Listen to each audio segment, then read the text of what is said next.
Salam planter Indonesia, Assalamualaikum warahmatullahi wabarakatuh. Di sore hari yang berbahagia ini, izinkan The Brondol menjelaskan 3 resiko yang mungkin yang bisa timbul ketika penanaman kelapa sawit kita itu bahwa menggunakan bahan tanam atau bibit yang terlalu muda. Sebenarnya ya nggak masalah, tapi kita memang ada beberapa kelemahan yang harus kita nikmati karena bersifat untung-untungan. Yang pertama adalah terlihat di foto ini adalah sebuah bibit dengan kondisi semi juvenil. Kenapa saya bilang semi? Karena sebagian sudah mulai mecah. Karena gini, ketika kita menggunakan bibit kelapa sawit yang terlalu muda dalam kondisi pelepahnya atau daunnya belum pecah, kemungkinan besar ketika dia memang mengalami penyimpangan genetik dalam namanya juvenil, di mana pelepahnya tidak membuka, maka ya sudah tertanam dan kita harus menggantinya gitu.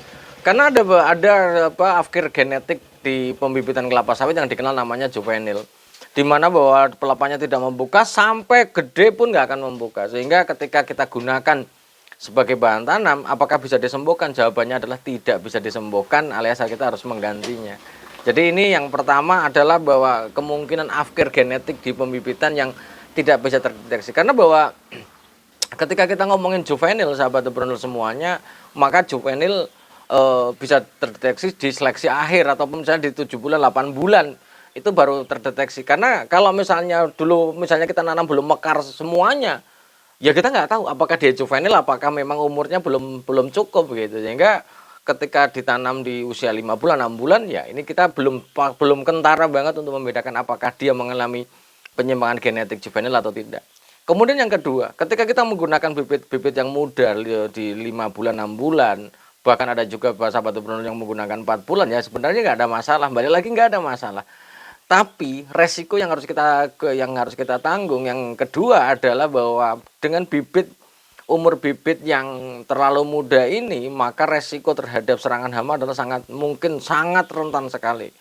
Dimana bahwa ketika The Brondol selalu ditanya, Pak Pendi, kalau bibit sawit kelapa sawit itu secara standar itu berapa sih umurnya? Maka umurnya adalah 9 sampai 15 bulan atau 12 bulan plus minus 3. Yang artinya 9 bulan sampai 15 bulan adalah bahan tanam yang kita gunakan. Namun kita tidak bisa hanya berpatokan kepada umur saja, tidak bisa. Namun bahwa figur dari tanamannya juga menjadi bahan pertimbangan yang sangat penting, karena tidak semua dengan perawatan yang terbatas, kondisi lingkungan yang tidak sesuai, kemungkinan besar tanaman kelapa sawit atau bibit sawit kita juga dengan mengalami pertumbuhan yang tidak standar adalah hal yang sangat mungkin sekali. Itu. Jadi yang kedua adalah berkaitan dengan hama. Dengan bonggol yang kecil, kondisi yang masih sangat rentan sekali untuk dinikmati oleh hama-hama penggerek batang, bukan penggerek yang bisa memakan batangnya. Salah satunya tikus, landak dan sebagainya. Ini adalah sangat mungkin terjadi, sehingga perawatan harus ekstra. Dan yang ketiga, sahabat The Brondol, ketika kita menggunakan bibit yang terlalu dini ditanam di lapangan, kita terkadang tidak pernah memperhitungkan apakah perakaran kelapa sawitnya itu sudah dalam kondisi sudah tembus ke polybag atau belum, tembus polybagnya atau belum. Kenapa hal ini menjadi penting, sahabat The Brondol? Ketika akar perakaran belum tembus, maka pembentukan akar di dalam polybagnya pun biasanya ya secukupnya saja. Ini akan sangat rentan sekali terhadap pecahnya bola tanah. Bola tanah yang dimaksud adalah tanah yang terbentuk di dalam polybag yang menjadi media dari pertumbuhan dari bibit kelapa sawit itu sendiri. Ketika dia masih muda sekali, perakarannya belum menguatkan medianya, kebalikannya ya, harusnya media menguatkan perakaran. Tapi kalau dia semakin tua, maka perakaran adalah menguatkan bola tanahnya. Semakin sudah tembus kondisinya, maka begitu dibelah polybagnya, maka bola tanah akan masih utuh, masih kuat. Tapi kalau beberapa kasus memang walaupun dia sudah tua sekalipun, tembus sekalipun, tapi memang medianya kurang bagus, seperti kayak penggunaan bahan organik yang terlalu besar, tanahnya berpasir, ini sangat mungkin menyebabkan pecahnya dari bola tanah. Lah, mungkin banyak sahabat-sahabat The Brondol berpikir, apa sih yang menjadi pertimbangan ketika emangnya kalau bola tanahnya pecah kenapa nih Pak Pendi ya ini? Jadi ketika bola tanahnya pecah, media di dalam bibitan itu menjadi atau pecah, maka dapat dipastikan bahwa akar akan mengalami akan beradaptasi, membutuhkan restart ulang waktu adaptasinya yang cukup besar. Sehingga dengan pecahnya bola tanah biasanya pertumbuhan kelapa sawit akan sedikit terhambat karena bahwa dia akan merecovery dulu. Itu sehingga diusahakan memang yang sudah tembus, kemudian akarnya sudah padu, ketika bola tanahnya dibuka, dia polipitnya dibuka, bola tanahnya masih utuh. Ketika dia masih utuh, maka ya begitu dimasukkan ke dalam lubang ya dia tinggal action saja untuk berkembang perakarannya. Itu sih.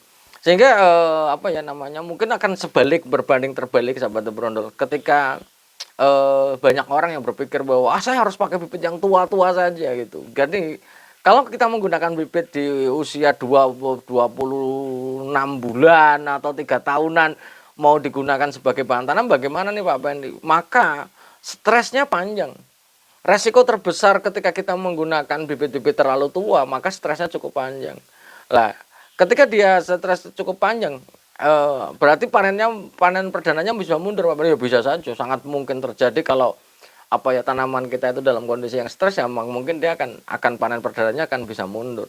Sehingga gunakanlah bibit-bibit yang bersertifikat, kemudian umurnya sesuai gini. Karena ketika kita menggunakan bibit bibit yang sudah dipangkas, yang sudah over age atau terlalu tua, dipangkas, sebenarnya nggak masalah. Tapi balik lagi sahabat Brondol, ketika kita menggunakan bibit yang terlalu tua, kita akan mengandalkan pelepah-pelepah baru yang muncul. Pelepah-pelepah lama akan mengering, bekas pangkasannya nanti ada jarum-jarumnya tumbuh, sehingga dirasa kurang estetik ya, kurang menarik. Tapi ya nggak masalah sebenarnya. Tapi semakin tua bibit yang ada di pembibitan, kemudian perakaran yang putus semakin besar, banyak, maka mereka butuh adaptasi yang besar. Semakin tua, misalnya di usia 4 tahun, 5 tahun bibit baru kita gunakan, bisa ya bisa. Tapi ya stresnya akan panjang, recovery bagi tubuhnya sendiri saja sebelum dia berkembang mungkin akan jauh lebih besar, sehingga panen perdananya bisa mundur. Kemudian yang terakhir yang saya sampaikan sahabat Brondol, gunakanlah, kalau kemarin juga ada yang bertanya, Pak Pendi kalau bibit bersertifikat ini, ketika saya seorang The Brondol ini Pak Pendi ini bibitnya bersertifikat nggak dalam bentuk bibit yang siap tanam, kita akan sangat susah. Karena bicara tentang bersertifikat atau itu adalah bicara tentang originalitas dari sumber bahan tanamnya. Ketika sudah menjadi bibit, kita tidak bisa menentukan varietasnya apa, kemudian bersertifikat atau tidak. Maka ya kita harus kembali lagi, harus merunut kembali silsilah ataupun riwayat dari kecambah yang kita tanam. Kalau seandainya sahabat Brondol semuanya mau bibit siap tanam, maka pastikan kita melihat dokumen yang berada bagi penjualnya atau penangkarnya.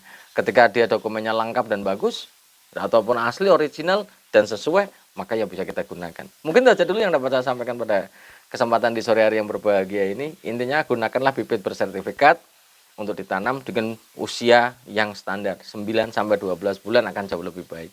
Semoga bermanfaat bagi sahabat Brondol dan salam planter Indonesia. Assalamualaikum warahmatullahi wabarakatuh.